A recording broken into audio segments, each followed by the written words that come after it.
हमारे जज साहब सफदर अली भट्टी साहब हैं जिन्होंने ओरिजिनल जुरिस्डिक्शन में इस केस की समाअत की है। तफसीलन दलाइल सुने हैं। आज डीजी एंटी करप्शन को 12:30 बजे बुलाया।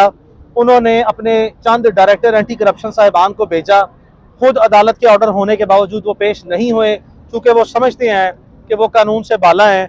और जो रिकॉर्ड अदालत के सामने आया उसमें ये वही डीजी एंटी करप्शन है जिनके खिलाफ नैब ने जैल साजी से कौमी खजाने को यानी कि POL पेट्रोल ऑयल लुब्रिकेंट यानी कि जैली रसीदें बनाने पे और जैली बिल बनाने पे इनके खिलाफ भी नैब का एक मेगा स्कैंडल जो है वो पेंडिंग है। और ऐसे शख्स को अदालत के सामने ये बात आई कि डीजी एंटी करप्शन पंजाब जो है वो लगाया हुआ है। तो वही जो नैब ज़दा डीजी एंटी करप्शन पंजाब है, इन्होंने अदालत के हुक्म की खुल्लम खुल्ला खिलाफ वर्जी की। बादशाह अपने चंद डायरेक्टर साहिबान को भेजा जिन्होंने अदालत में कहा जी थोड़ी देर में हम रिकॉर्ड लेके आते हैं, लेकिन बादशाह मुसलसल ये अदालती कार्रवाई में खलल डालने की और अदालत के ऊपर असरअंदाज होने की कि अदालत इनके ख्वाहिशात के मुताबिक फैसले करे और कार्रवाई को मजीद डिले करे, इन्होंने नाकाम कोशिशें की।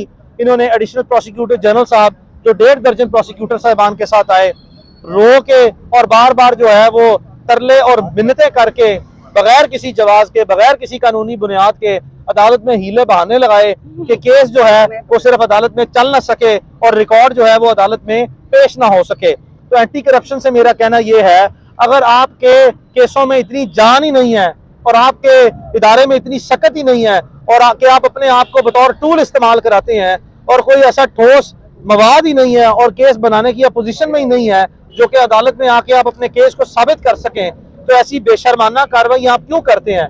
बहरहाल अदालत में आज डिटेल आर्गूमेंट्स हुए हैं जो कि घंटों पर मुहित थे। मुसलसल अदालत में दलाइल देने के बाद अदालत ने अब इसको ऑर्डर पर रखा है कि परसों अदालत, चूंकि कल जज साहब का कहना यह है कि वो लाहौर में अपनी अदालत नहीं चलाएंगे, वो किसी और शहर में हैं जो कि वीकली वो अपनी ड्यूटी निभाते हैं, तो उनका कहना यही है कि वो परसों इस केस में फैसला कर देंगे। अगर परसों प्रोसिक्यूशन की तरफ किसी शख्स ने रिकॉर्ड पेश करके कोई दलाइल देने हैं तो अदालत ने कहा कि वो अदालत उस दिन देख लेगी, वरना अदालत ने आज अनाउंस कर दिया ओपन कोर्ट में कि परसों अदालत ने फैसला महफूज जो है वो सुनाना है। और अगर उससे पहले ये रिकॉर्ड ले आए तो ठीक है, नहीं लेके आए तो अदालत बगैर रिकॉर्ड देखे जो है वो फैसला कर देगी। Thank you. अच्छा अली भाई बताइएगा कि क्या आपको बदनीयती नजर आ रही है एंटी करप्शन हुकाम की? बार बार ये कहा जा रहा था कि उनके पास रिकॉर्ड नहीं है। अदालत के अंदर एक तहरीरी स्टेटमेंट भी दी गई थी, वो क्या थी? अदालत के अंदर एक जैली रोजनामचा रपट दी गई जिसमें बताया गया कि जो तफ्तीशी अफसर है वो मुल्तान हाई कोर्ट के बाद बहावलपुर हाई कोर्ट में लाहौर का तफ्तीशी अफसर किसी केस में मतलूब है। तो जब अदालत में वो जैली रोजनामचा पढ़ा गया तो उस पर 28 मार्च की डेट लिखी थी कि वो 28 मार्च में जो है वो उसको तलब किया हुआ है बहावलपुर हाई कोर्ट में। तो जो इनकी जैल साजी है एंटी करप्शन की कि आयोग अवेलेबल नहीं है और वो बहावलपुर हाई कोर्ट में है, तो जब उसी रोजनामचे को पढ़ा तो उसमें 28 मार्च की डेट लिखी थी और आज 28 फरवरी है।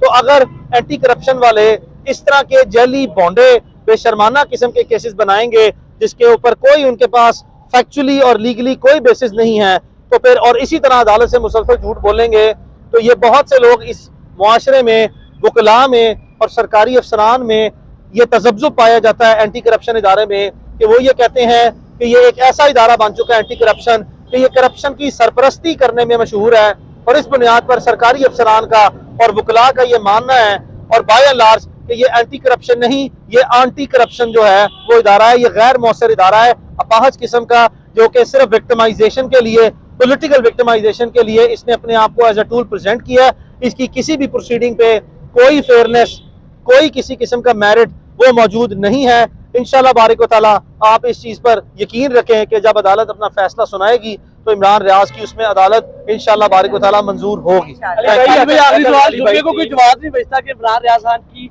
बेल ना हो, कोई जवाब नहीं बचता। जितने आपने तगड़े आर्गूमेंट किए, हमें ये भी पता लग गया कि आप हाफिज है और आप माशाल्लाह बहुत अच्छा बोलते हैं। तो जुम्मे को तो कोई, आज आपने बोलने का मौका ही नहीं दिया किसी को, जुम्मे को तो आप कोई बोलने का जवाब बचता भी नहीं है। तो जुम्मे को कोई रह गया कोई ऐसा बहाना कि जो जुम्मे को किया जाएगा और फिर डिले हो काम?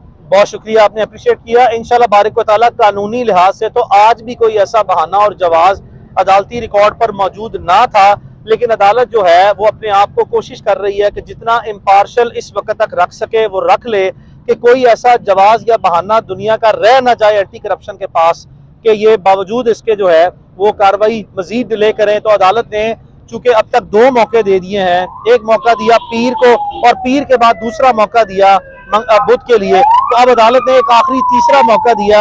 हमारी राय में एक ही मौका काफी था।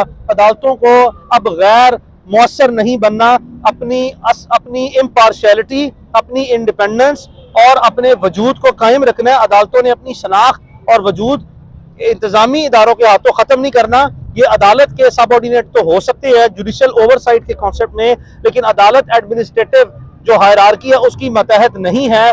हम उम्मीद रखते हैं कि अदालतें आज़ादाना तरीके से बगैर दबाव के, कि बहुत से लोग जो हैं वो चोरी छुपे अदालतों के दरवाजों के पीछे जाते हैं, अदालतों के अदालतों में जजेस के चैम्बर में जाके वो जाती मोदबाना दरखास्तें करते हैं, अपनी पूरी कोशिश करते हैं कि अदालतों को गैर मौसर किया जाए और असरअंदाज हुआ जाए।